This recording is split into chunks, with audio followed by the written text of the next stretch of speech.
You get the money. You feel relief for a few hours. Then you start spending. Without thinking much. It's not luxury. It's not real necessity. It's impulse. It's urgency. You promise this time will be different. You promise you'll save. But something inside you speeds up, and you lose again. Here's the truth. No one told you. You don't spend because you're irresponsible. You spend because you don't know how to sit with yourself. Silence is expensive for you. Every purchase is an anesthetic. Every installment is a deal with pain. You trade the future for immediate relief and call it deserving it. Now answer honestly. If money could fix the emptiness, why does it never stay? What are you trying to silence when you swipe the card? This has a name, and it's not lack of discipline. It's not immaturity. It's not knowing how to handle money.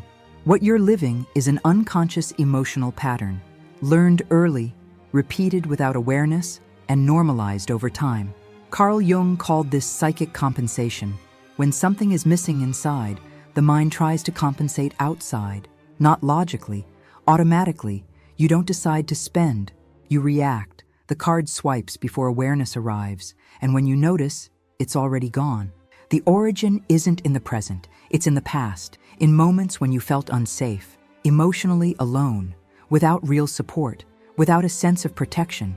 Your inner system learned one simple rule. If I have something, I feel better. You learn to calm yourself by buying, to feel alive by buying, to reward yourself by buying. Because no one taught you how to self-soothe, so you created a shortcut, fast, expensive, but functional. Relief comes, but it doesn't last because it's not healing, it's anesthesia, and every anesthesia wears off. The pain comes back, stronger, asking for a bigger dose. That's why spending increases. That's why guilt grows. That's why the cycle repeats. It's not lack of willpower. It's untreated emotional pain. You are not broken. You are trying to survive, the only way you learned. And here's the most important point.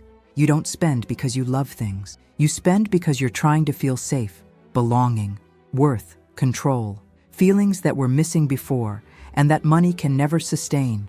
When you understand this, something shifts, shame decreases, confusion fades.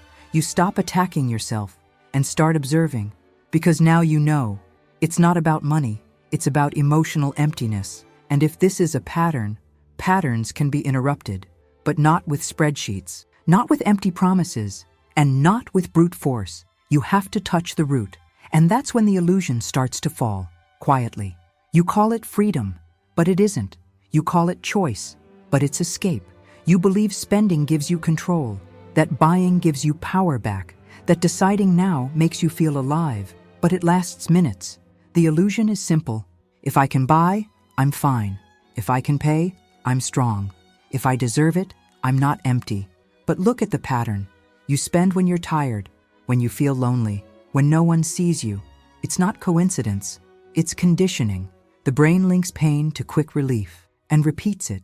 You're not celebrating achievements. You're compensating absences. You're not gifting yourself. You're distracting yourself from yourself. And here it hurts. Because you notice something uncomfortable.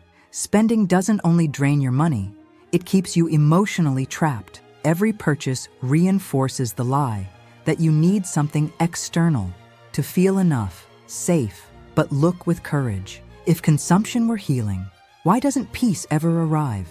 Why does anxiety always come back after? That's the illusion. You thought it was autonomy. It was anesthesia.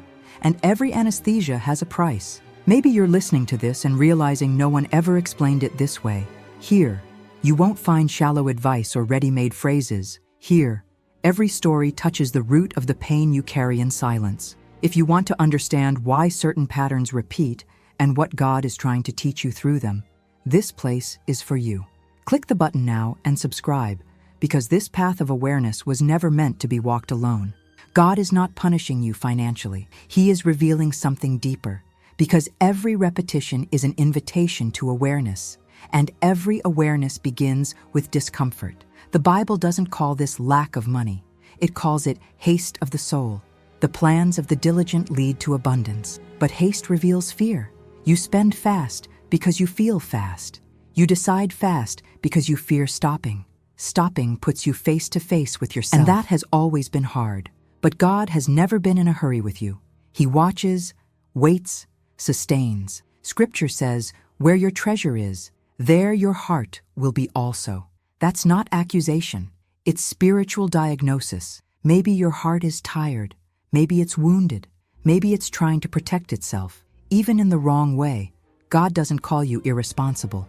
He calls you a tired daughter who learned to seek safety alone, without knowing she was never alone. When money becomes refuge, it's because the soul lost its place of rest, and God doesn't want to take things from you. He wants to return you to yourself. That's the revelation. It's not about spending less, it's about trusting more, and that changes everything. Healing begins when you pause before spending, not to punish yourself, but to listen. Before buying, ask one simple question. What am I feeling right now? Anxiety, loneliness, exhaustion. Naming breaks the impulse. The second step is delaying, not denying, delaying. Give the desire 24 hours. If it's a real need, it stays. If it's emptiness, it fades. That space creates awareness, and awareness creates choice. Now faith enters. When the impulse comes, pray briefly. No speeches. I'm trying to escape. Stay with me in this silence. This isn't weakness. It's spiritual maturity. You're training something new. Being present without anesthesia. Feeling without self-destruction. Trusting without control. At first, it's uncomfortable because the old habit screams, but something slowly shifts. The impulse loses strength.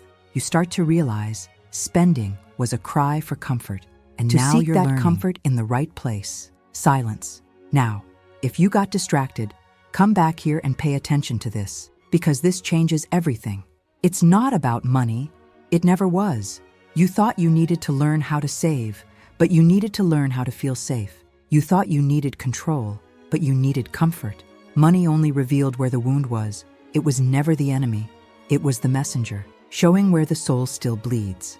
When you stop attacking yourself, something aligns. When you stop blaming yourself, something calms. You begin to choose differently, not out of fear, but out of awareness. You no longer prove worth by buying. You no longer numb yourself by spending. You stay, and staying is hard. But that's where God works. In the place you always ran from. In the silence you avoided. You don't need more money to change. You need more presence, more truth, more surrender. And when that happens, behavior changes on its own, without inner violence, without war, because now you understand. You weren't spending too much. You were trying to survive.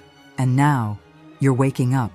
You thought the problem was the money running out, but it was you losing yourself. Purchase after purchase, escape after escape.